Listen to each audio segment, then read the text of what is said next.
Hello and welcome to Freelance 101. My name is Connor Welch. This podcast is aimed to help anyone considering freelance work.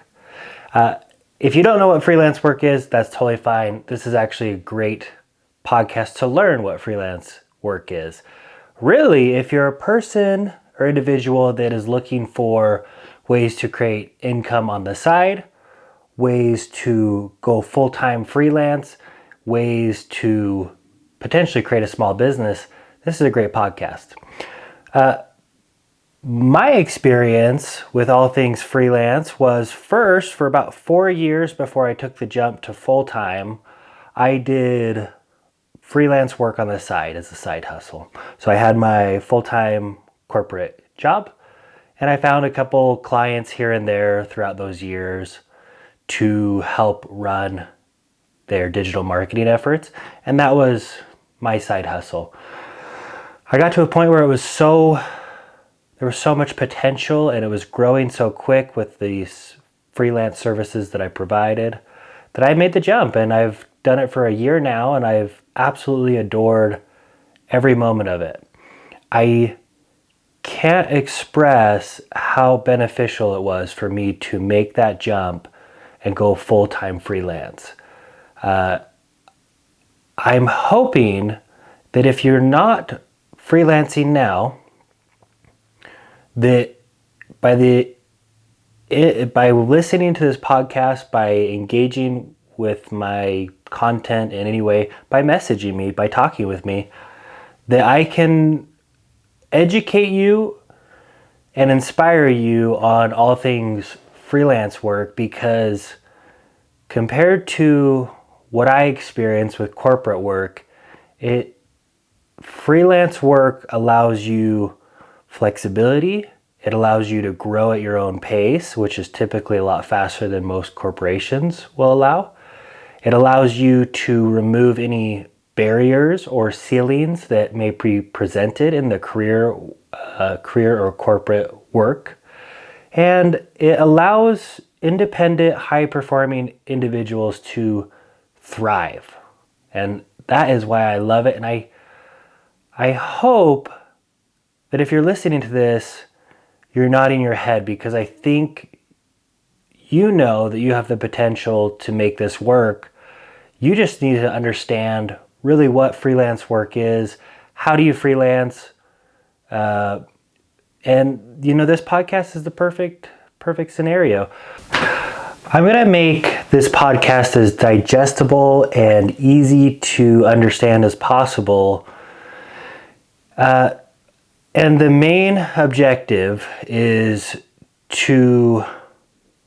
by listening in, you'll learn what freelancing is, why you should do it, and most importantly, how to freelance yourself.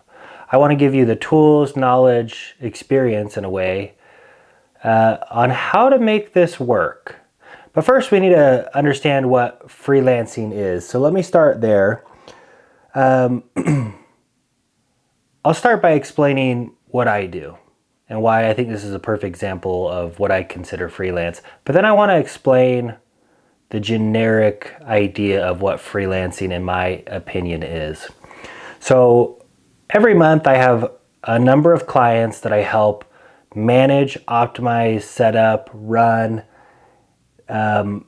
all things paid digital advertising. That typically involves Meta and Google advertising, though it can be a host of different platforms, strategies, things like that.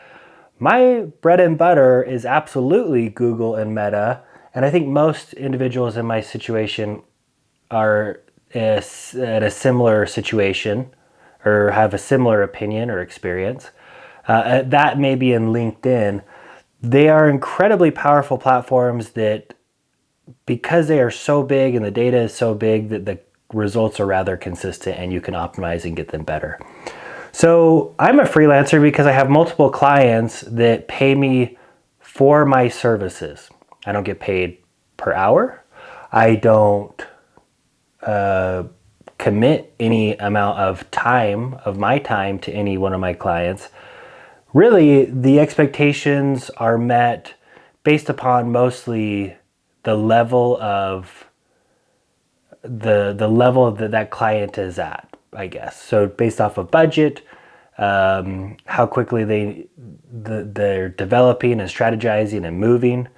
But ultimately, they'll pay me per month to not work, but to get performance. And I think that's where freelance really makes sense and thrives, is if you can provide a skill that has some measurable result, then you can go and instead of negotiating some amount of hours you're putting in, you negotiate an end result.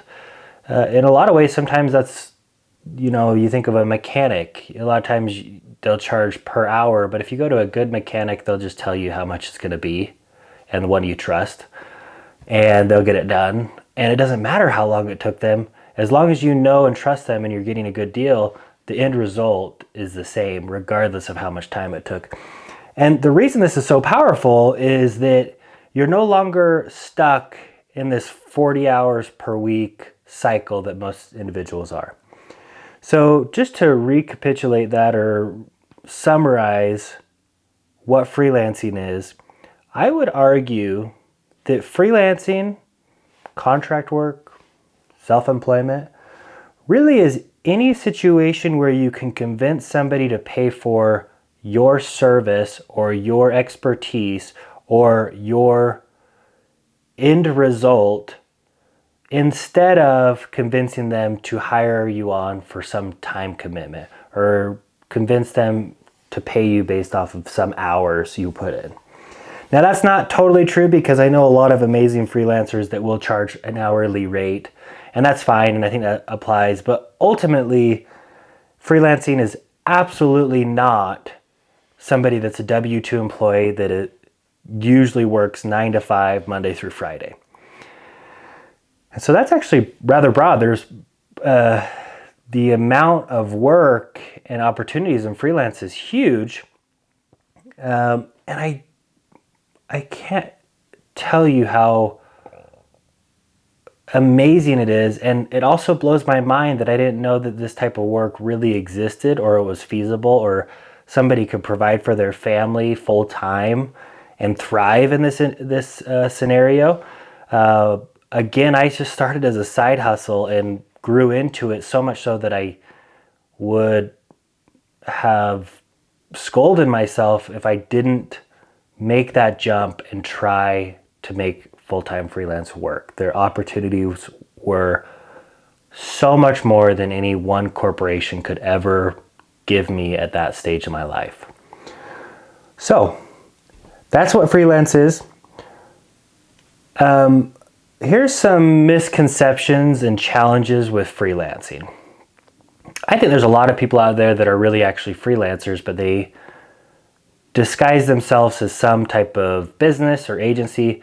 And maybe disguise isn't quite the correct word, but there's a lot of individuals that really are just running a business by themselves, right? Maybe they hire out here, hire out there, and do some subcontracting, but it really is more that individual is providing the majority of the work.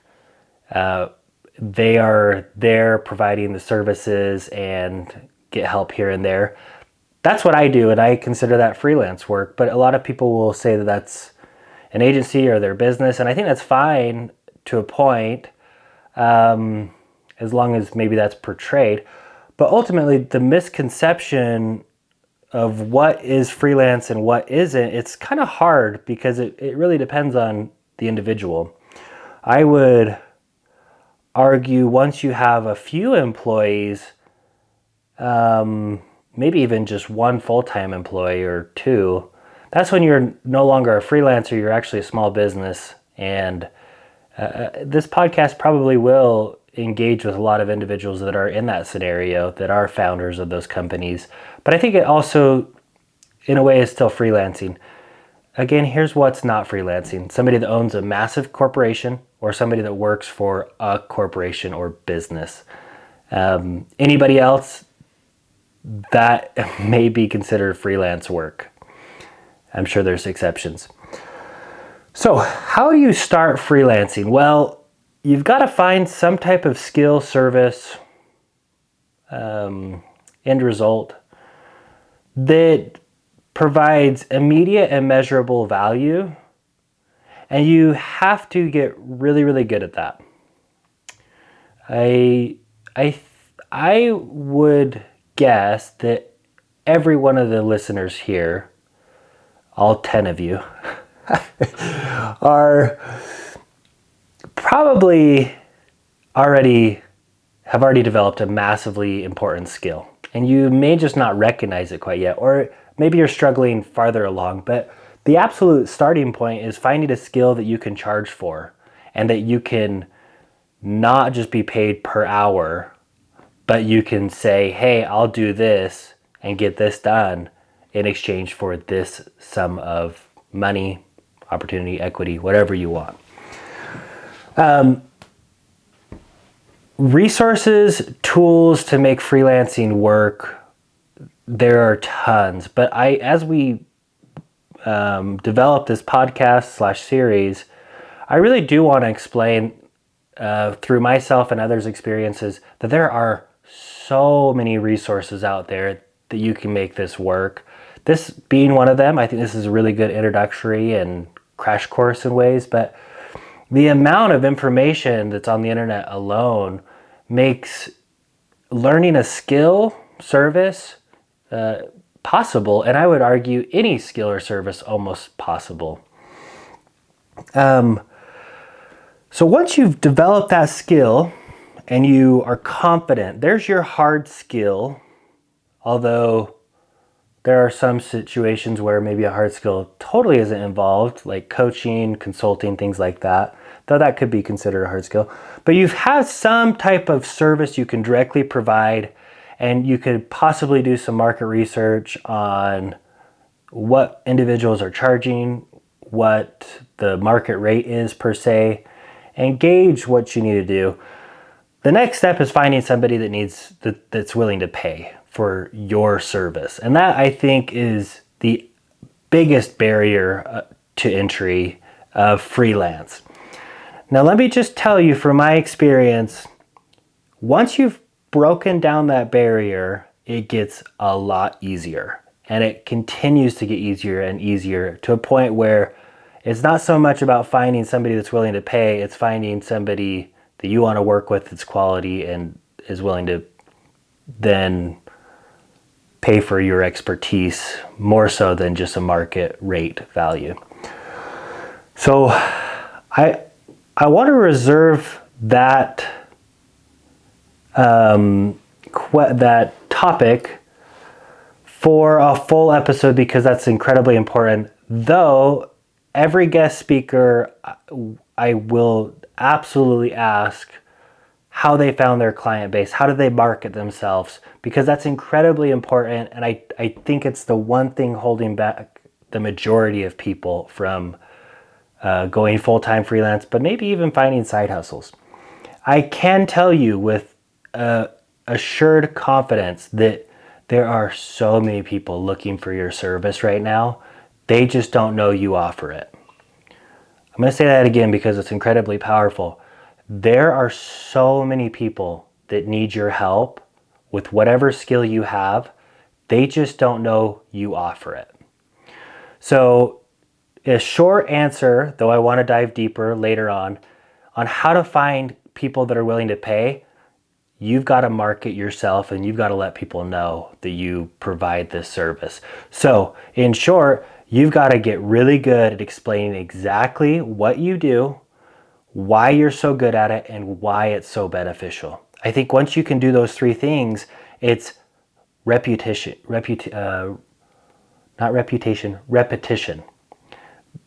You do it over and over and over, and you post about it, and you talk with somebody and take somebody out to lunch, and you go to events. It then becomes, at least initially, the numbers game. If you do it enough, I guarantee you'll find somebody that needs your help, or you will find somebody that knows somebody that needs your help.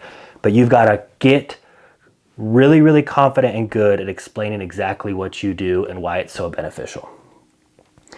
And then as we progress through this series, we'll talk about the more niche, the technical aspects of freelancing. How do you invoice somebody? How do you onboard somebody? How do you create standard operating procedures? How do you handle your finances? How do you report your tax income? How do you do certain tax write-offs? How do you know that you're ready to go full-time? How do you know it's sustainable? Very technical aspects or specific scenario questions will be answered throughout this series.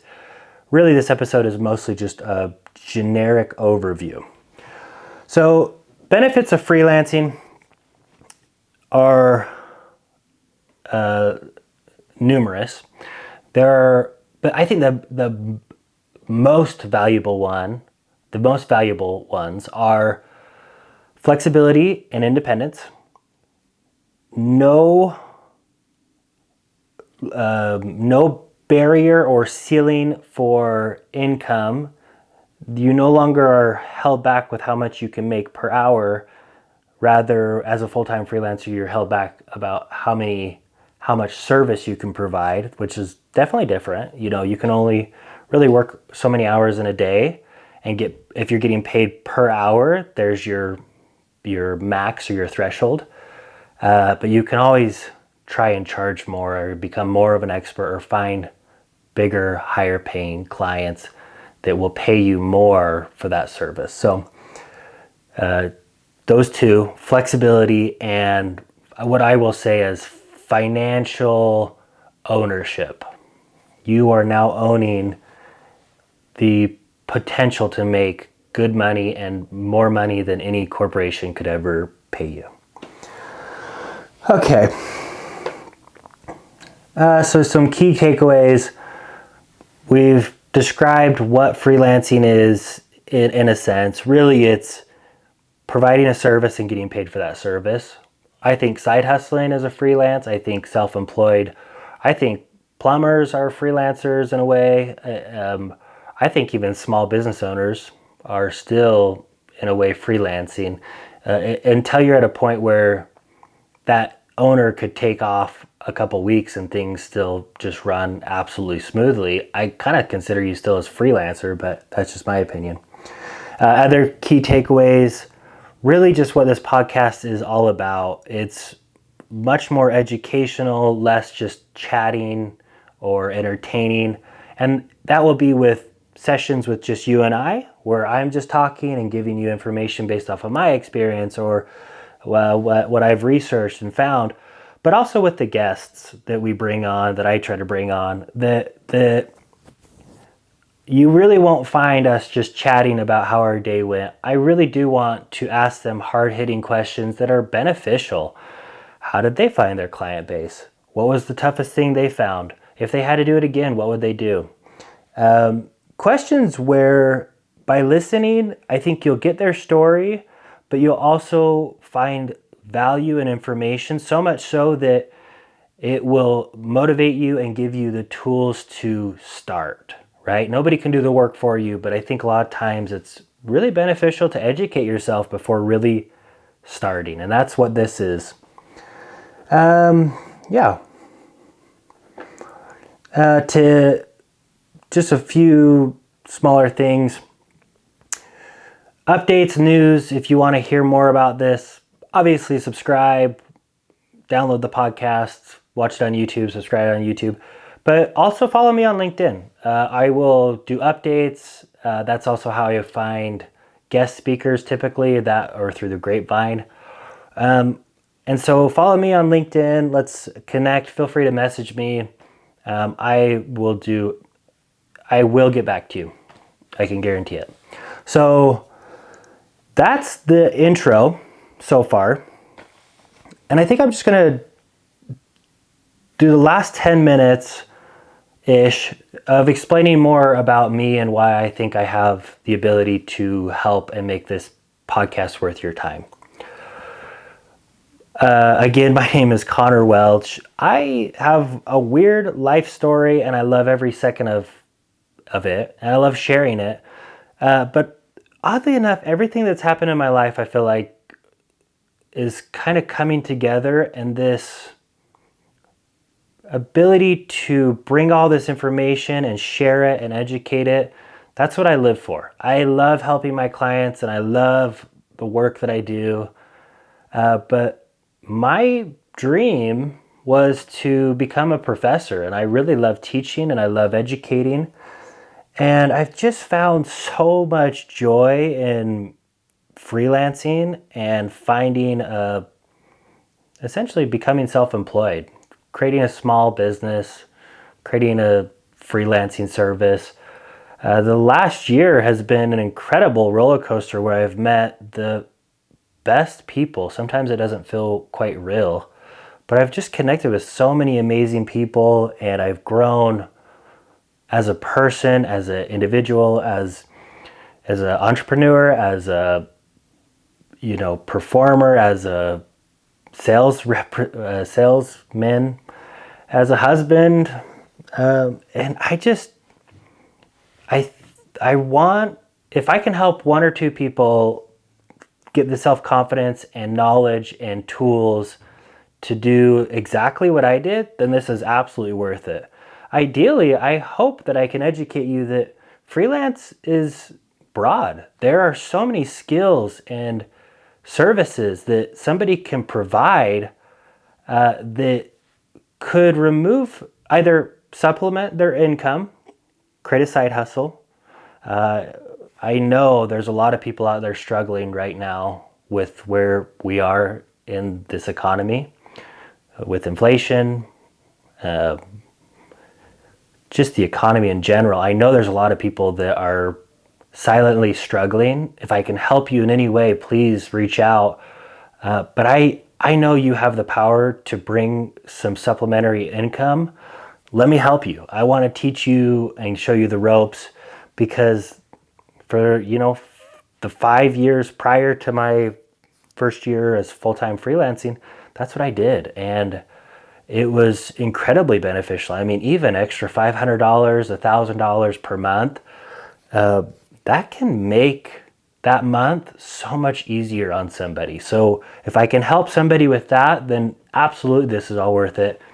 Ideally, I want somebody to go from that side hustle to full-time freelance, because that individual will experience financial independence. They will experience incredible self-growth, learning, and I think they'll make a bigger impact and difference for the good than if they worked at a corporation doing the exact same thing. There's something about owning whatever it is, owning your business, owning your services, owning your clients, owning your actions. It's powerful, and I think it pushes us all to higher performance, better individuals. Yeah, well, I kind of got a little emotional, but I just hope that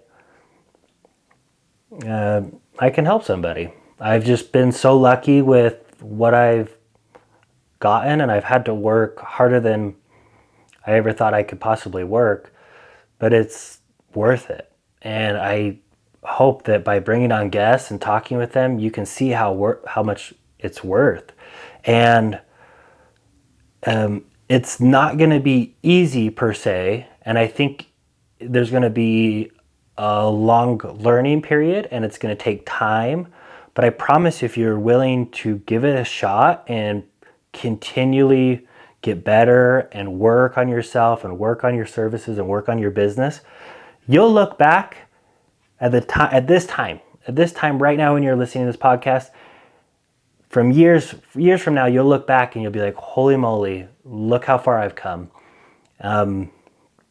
Yeah. I also just want to end with, so I've successfully freelanced full-time for a year.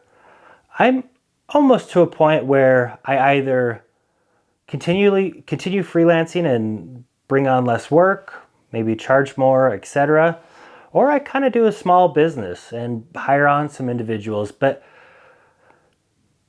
just talking about those stepping stones, side hustle, full-time freelance, and then small business ownership, I'm kind of at that stepping stone where I may be close to that next step. Who knows? That could be 6 months, that could be a year. But I'm also excited to share that with individuals as I progress. What's even cooler, in my opinion, is my wife just quit her full-time job and is full-time freelancing as content creator. And so she's at that stepping stone of stepping right into full-time freelance. So I want to have her on. I want to have her experiences, and I want to just watch her grow and kind of rewatch it. And so in a lot of ways, I think as this podcast / series progresses through time, we're also going to, my wife, my guests, myself, are going to experience new things that I can bring up and I can teach. But my gosh, I'm excited, and I hope you're excited. If you're watching the video, you may notice that I've changed clothes. I finished recording and I listened back, and I just felt like I needed to add something more to this first episode. And I think what I can add is almost a step-by-step guide or a template on how I started freelancing. And I think this template is semi-universal. I think the understanding of what freelancing is has been discussed, the why. I just want to finish with how I did it. And then the next episodes, we'll talk with other individuals. We'll have other episodes that are maybe like a technical dive on how you file taxes, how you account for money flow, invoices, things like that. But yeah, I watched over it and I just thought it was good, but I really want the first one to be special, and I don't want going forward to just talk about how I did it, because I want to talk with so many people on how they got it to work and how they're getting it to work and how they're freelancing and making income by selling their services or skills. How better to help somebody than to share very specific how I made my journey to full-time freelance. And I've kind of constructed a slight template here. Just to reiterate a little bit, I help in the digital realm. I help companies sell their products, services, mostly through paid media, Meta, Google, LinkedIn, TikTok, Twitter. When I started, it was a side hustle. And I think that's perfect with what I have as step one is identify your skills and your niche, right? I think we all have amazing talents, and generally we have all these talents that work well in a W-2 full-time employee situation. But I also think if we were to look deeper, we'd each have these very specific skills that if we gardened and cultivated and grew, that those skills could be immediately used and utilized to sell directly as a service. For me, I was working full-time, and on the side I was helping startups here in Utah run their digital marketing campaigns on Meta, Google, pretty much everything. And I loved it. And I think with my personality, the data, the strategy, the experimentation, the excitement of marketing startups, these new ideas, the excitement of working with founders, and the small, nimble team of just startups, I got hooked. I got immediately hooked. And I knew that I wanted to do that. I just had to prove to myself that I could provide a stable foundation to then take on what I considered a risky decision by going from a corporate, very stable, I'll do quotation marks if you're doing audio, stable, quotation mark, air quotation marks, W-2 employment to either work full-time as a startup, or what I eventually actually did was do full-time freelance and diversify by having multiple clients, some startups, some well-developed larger companies, etc. So the first step of this mini step process of going to freelancing, and let's just say for now full-time freelancing, identify your skill and niche. Once you've identified that, you'll find that you can work and create projects even if you're not full-time freelancing. So the next step is creating a portfolio, I would say. For me, that was creating case studies, getting client testimonials, creating faux strategies for companies that I didn't really actually work for. I essentially built up a portfolio while being still full-time W-2 employee, being employed by a corporation. And I think a lot of people would say that this is hard when you're not actually hired on, but I would disagree. I think if you're able to get creative, you really can create a portfolio in any scenario. Really, all a portfolio is doing is giving examples to potential clients or future employers of your potential, like what you have done, what you would do, etc. So, for example, if you're interested in graphic design or content creation, go find a cool brand. Go find a brand that you resonate with and go do some mock-ups, do some content creation, create a portfolio, and there's no shame about it. Just say, this is what I would do for this brand. In that scenario, it doesn't matter if you were hired and paid for that or not. You did the work and you showed what work you would have done had you been employed by that person. And regardless, you did that work. And I think that's just that does two things. It's an example. It's what I would consider a tangible example of your potential and something that you've done. But it also is a testimonial of how determined you are. I have talked with quite a few people that know that they want to do something and know that they're eager and they love this skill and they want to get involved, but they don't know how to make the first step. Well, if you already have that skill, that's the next step. Go create a portfolio where you can give tangible examples of your potential, right? The next step in this guided course on how to freelance is find what type of flow you need to become incredibly productive. You are no longer going to be, if you follow my template and go at it as selling a service rather than your time, you will no longer sell your time. You're going to sell an end result. So how do you get really good at that? Where even initially, if you are charging entry-level position rates, how do you still make a good living wage while also recognizing that you're entry level and that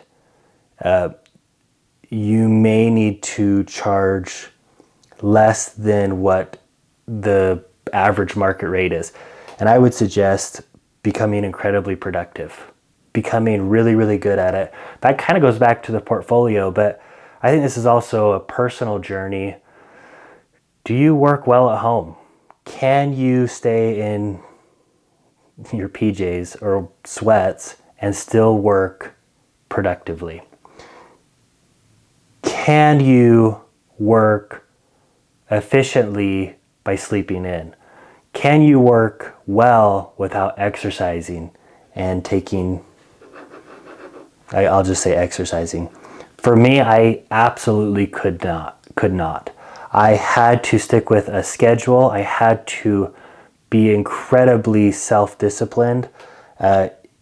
Even now, a year later, you will never catch me sleeping in. I will never not be working from typically 8 till 5 or 6. And I don't like taking days off. Even though I'm freelancing, I try to keep that schedule of this is when I work. I have to have a separate room. I cannot work from my bedroom or the kitchen or the living room. I have to be at my office. So that next step is, if you want to be successful, and this can all be done before you make the jump. This is kind of training, in my experience, in my opinion. Train yourself on how you become incredibly productive and how you reach that flow state. How do you get something done and not be constrained by time or being felt like you're forced to do something? Yeah, that's a powerful one. I think if people get hung up, that would be where they would get hung up, is they're really, really good at their skill, but without the structure of a corporate job, that 9 to 5, they may become slacking, or the unbalance of life and work will become extreme. Okay, so that's the third step technically. The next step is, you've got to set your rate and you got to be realistic with yourself. So go ask around, go do some research, and do something that you feel comfortable with. I will say, when I started out, especially on the side hustle rather than full-time freelance, I a lot of times went after that discount work, and I think that's okay for temporarily, as long as you look at it as an educational experience. For me, I had graduated from BYU and I had spent $30,000 something to get a bachelor's. And so to be able to harness a new skill and educate myself and learn this skill while still getting paid, even though the pay was not ideal, I was okay with. And I think that's just a part of the hustle that you may need to endure. And that's especially okay if it is a side hustle and you're okay with that, because if you are learning a skill, and whether you're being taught by an individual or just learning yourself, I still think there is this cost of learning in everything we do, and that may be the one. You've got to find a rate that actually will be accepted and it's a good market rate. And even though you're not new to the skill, but new to the providing a service and getting paid for that service directly, you'll be able to capture clients, even though you're new to that scene, I should say. Okay, so you've kind of built a foundation, you've set your standards. Now you absolutely have to market yourself, and that is by far the hardest hurdle. I'm trying to think, with chemistry back in the day, there was this curve that once there was enough energy for a chemical reaction to happen, post that peak, post the highest peak of energy, it was all downhill and it would always happen. And by adding a catalyst, you can lower that peak. I think the same can be said for marketing yourself. There is this long uphill journey for a long time. And if you're not consistent and if you quit on yourself, for me, that was years and years and years of hard work. You'll be convinced that it would have always been like that. It would have always be an uphill battle to find somebody that would trust you to do a good job. But I can promise you that's not the case. It's just the initial journey for my situation. Speaking of a catalyst, though, to lower that, it's not action potential, it's going to bug me, I can't remember the name. To lower that initial amount of energy required to then gain momentum, I would absolutely implore you to find a support network. And we'll talk about that here in a little bit. But just know, marketing yourself is incredibly hard. So how do you market yourself? Well, here's how I did it. I connected with many individuals that were within that scene. I initially stumbled upon it and was let in by my sheer force and determination and energy. And eagerness. But after being let in, I took every situation to further connect myself with people within that industry, people that were at the time in the startup space here in Utah. I attended every in-person event, every virtual event. I took numerous, and I still to this day take numerous individuals out to lunch. And I have no agenda with those lunches other than I want to learn what they do. I want to teach them what I do. And if we can work together, fantastic. But likelihood of it is that they probably know somebody that may need my help and vice versa. So attending in-person events, taking people out to lunch, taking potential prospects out to lunch, asking if you can jump on a call. I think we sometimes forget the power of just asking. It cannot hurt. There's either you ask and they say no, which you would have got that answer if you had not asked, or you ask and they say yes. So asking somebody, hey, can I take you to lunch and talk to you about this? I'm interested in this. Can I take you to lunch and we talk about this?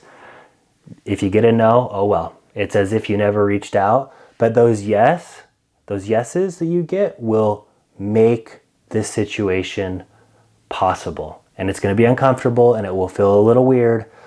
But I promise you, this hurdle that you must get up over, this uphill battle, is absolutely worth it, especially once you get over that peak. It doesn't ever get easy, but in my situation, there was that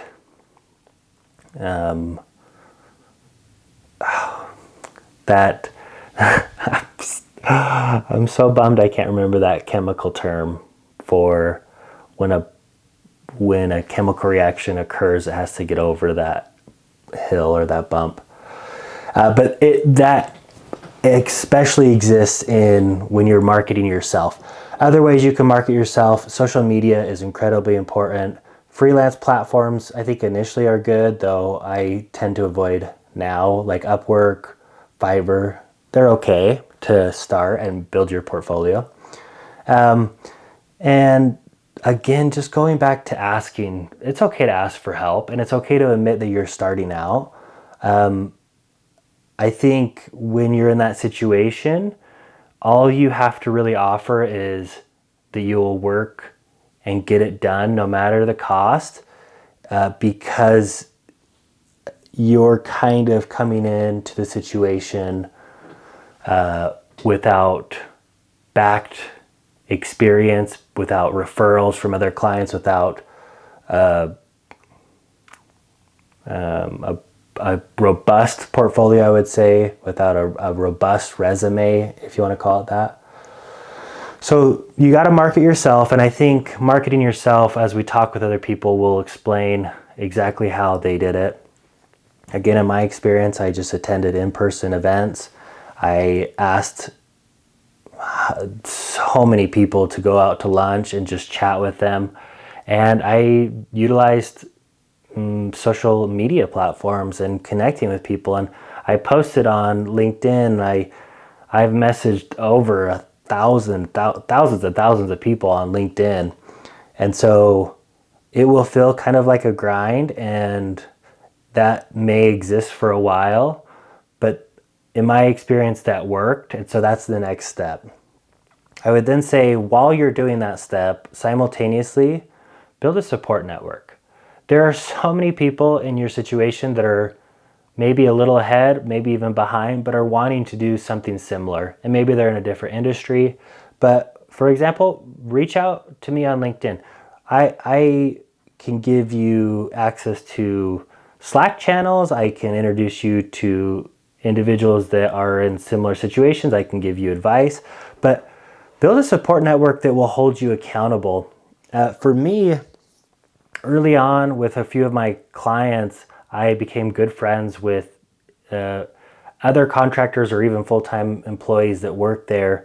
And I told them my goals, and I had them essentially commit me to those goals.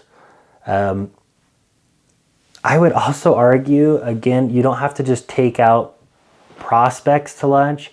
Take people out to lunch. Go to events and meet people. People love to connect and communicate, and they love to help, and we all love to help. It's that support network. I cannot stress how incredibly important that is.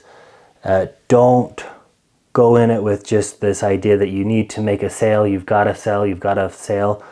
Go in and be a human being and see how you can help each other. When you can find somebody where you can build together, the potentials are limitless. Okay, so now we've gotten to the point where you've marketed yourself. Hopefully you're at a point where you're ready to start bringing on clients or are within that journey of marketing yourself and finding clients. The next step are a little bit more mundane, and the situations that are tough for me but are absolutely crucial.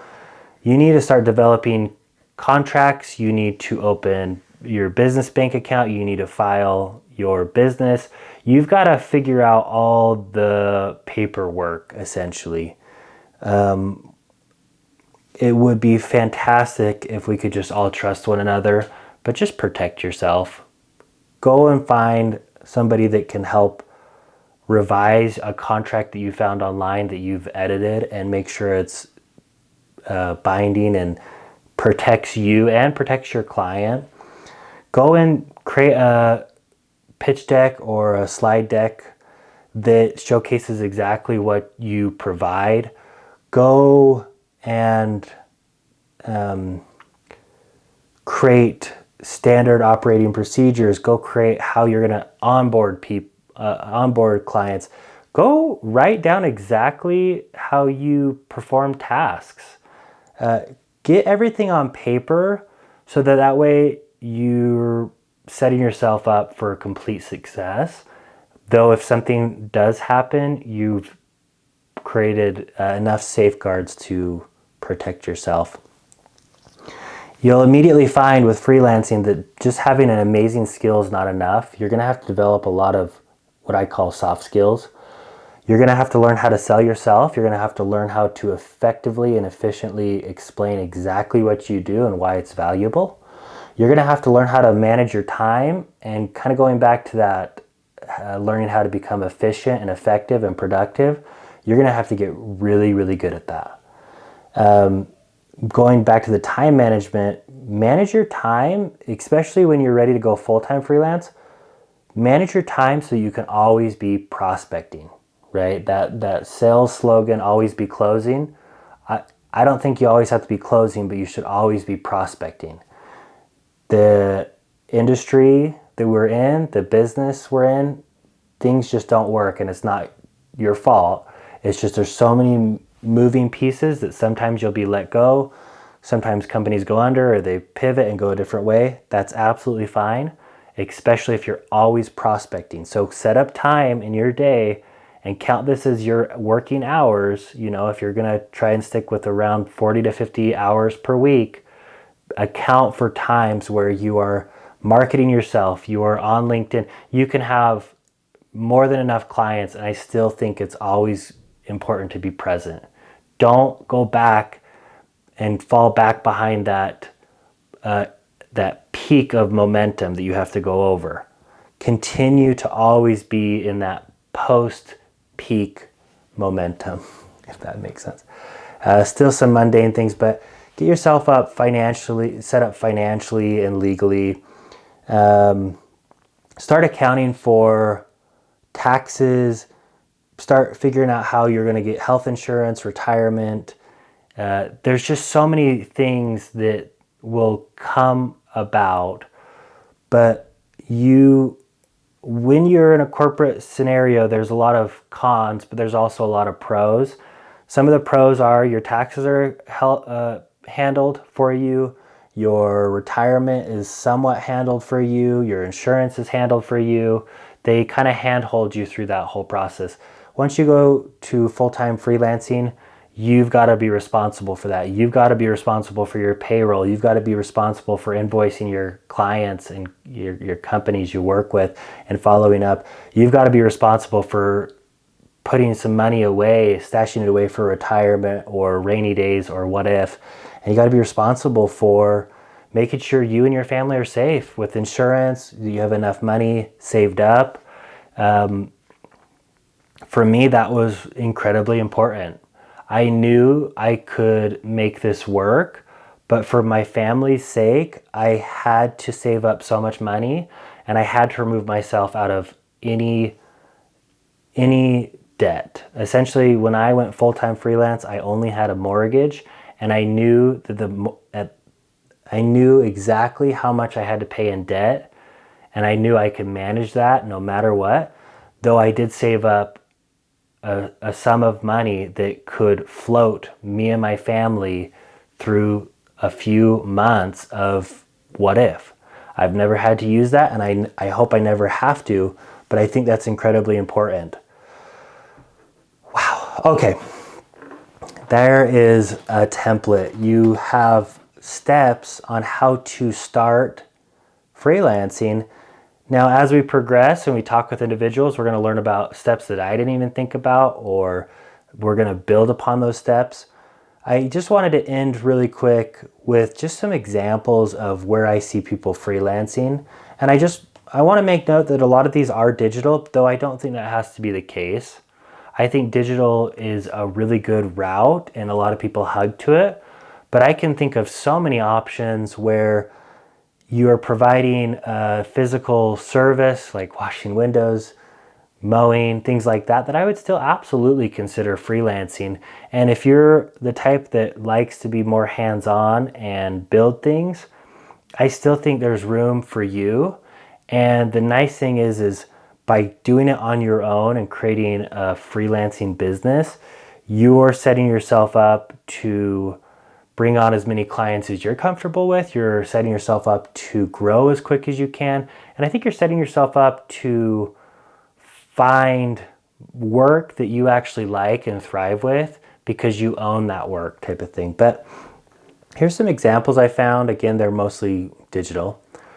Creative and writing roles, proofreading, social media marketing, and SEO specialist. So I'm kind of in that arena. I do paid media and paid search.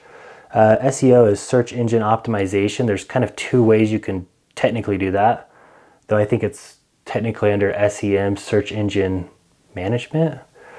SEO though is typically like considered organic, where you bring content and links to validate your client's website, to validate it through Google or at another search engine. Though what I do is just the paid ads, so that you pay to show up for certain keywords and terms. Graphic designer, ghostwriting, which I would consider as like creative and writing role, though I do think they may be a little bit different. Ghostwriting can be powerful, and it can lead to having a retaining client that just needs you to act as them, posting on behalf of them, updating their customers or clients, and writing emails and such. But powerful one is being a photographer or a videographer, illustrator.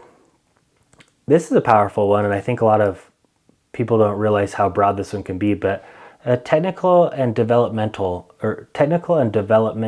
role provider. So you are essentially coaching, teaching, and crafting some type of development for a company's current employee, leader, etc., or program, I would say. So a good one is coaching, executives, things like that. But even just coaching management, coaching sales team, you're essentially providing a service where you will develop them and help them develop a skill. And that really can be very, very broad. Another one is web designer, web developer, data analyst, essentially anything with data or coding can absolutely be freelance. And I would argue, as long as you're able to manage it, I think you can be a lot more successful in that arena, especially income-wise, freedom-wise. Those are highly, highly sought after skills. You just need to learn how to market yourself efficiently. Thank you for joining in. This is episode 1 of the Freelancer 101, Freelancing 101. Again, my name is Connor Welch. Feel free to subscribe, click any type of notifications. Ultimately, follow me on LinkedIn. I will give you updates of when new podcasts are releasing. And I am looking for guests that are willing to share their story. It will be mostly remote. And so if you know or are someone that's a freelancer, wherever you're at, honestly, I think it's worth sharing your story. Come prepared. It's not going to just be you and me talking. I'm going to ask some cool, hard, maybe tough questions. And if you're a person that this podcast just kind of excited you, I think you're perfect for the freelancing, because that's how I was. I was just excited for the opportunity to become independent.